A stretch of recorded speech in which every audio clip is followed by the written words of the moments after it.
86 ఏళ్ల క్రిందట 1940లో మొదలైన జపాన్ యుద్ధం వలన బర్మా నుండి భారత్కు చెందిన వివిధ కులాల మతాల ప్రజలు అనేక ఏళ్లుగా అక్కడ ఉండలేక 1964 వరకు కాందిశీకులుగా ఇక్కడకు రావడంతో క్యాంపులు ఏర్పాటు చేసిన భారత ప్రభుత్వం శాశ్వత ప్రదేశాలిచ్చి బర్మా కాలనీలుగా స్థిరపరచగా పౌర సంక్షేమ సంఘం కన్వీనర్ ప్రముఖ సామాజికవేత్త దూసలపూడి రమణరాజు పేర్కొన్నారు. రైతు బజార్ వెనుక ఉన్న బర్మా కాలనీ కాందిశీకుల పూలే అంబేద్కర్ కమ్యూనిటీ హాల్లో సిటీ రూరల్కు చెందిన బర్మా కాందిశీకుల సంక్షేమ సంఘ ప్రతినిధుల సమావేశం జరిగింది.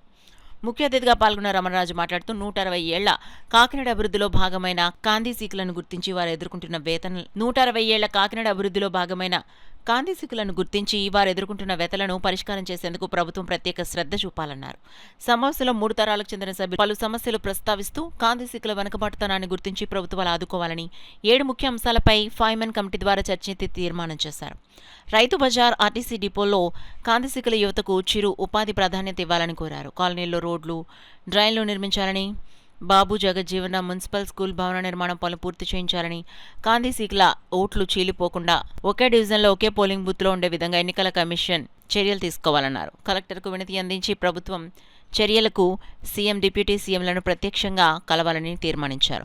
1964 బర్మా కాందిశీకుల సొసైటీ అధ్యక్షుడు, తెలుగుదేశం పార్టీ సీనియర్ నాయకుడు కోలా ఎల్లారావు అధ్యక్షతన జరిగిన సమావేశంలో సుగ్గు కృష్ణ, ఇళ్ల బాపూజీ, రేవూరి శ్రీరామాంజనేయ, లోకేష్, సరోజిని, తరుణ్ కుమార్, పోలమ్మ, హేమ, అశ్విని, బాలాజీ, చోటు చంద్రకాంతం, పెద్దరాజు, చిన్నరాజు పాల్గొన్నారు.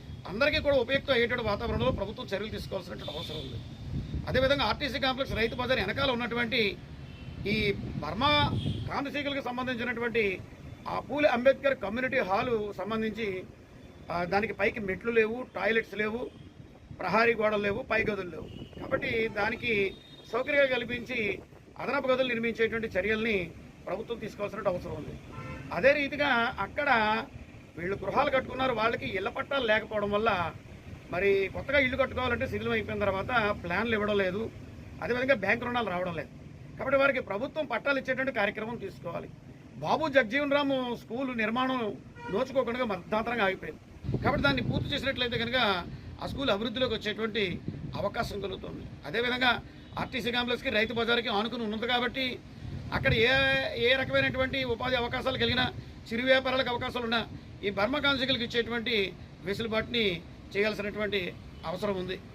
ఈ విధంగా 7 ముఖ్య అంశాలని ఈ చర్చలో తీర్మానం చేసి కలెక్టర్ గారి దృష్టికి తీసుకెళ్ళడం, సీఎం గారికి, డిప్యూటీ సీఎం గారి దృష్టికి తీసుకెళ్ళడం, తద్వారాగా ఈ యొక్క రాష్ట్ర వ్యాప్తంగా బర్మా కాందిశీకులు ఎవరెవరైతే ఉన్నారో, ఎక్కడెక్కడైతే ఉన్నారో వీళ్ళందరినీ కూడా సమిష్టిగా సమీక్షపరిచి రాష్ట్ర స్థాయి ఆర్గనైజేషన్గా ప్రభుత్వం దృష్టికి, అంటే ఎక్కడైతే బర్మా కాందిశీకులు ఉన్నారో బర్మా కాందిశీకులకి ఒక ప్రత్యేకమైనటువంటి వెసులుబాటు ఇవ్వాలని చెప్పి ప్రభుత్వాన్ని కోరాలనేటువంటిది ఈ పెద్దల యొక్క ఆలోచనగా ఉంది.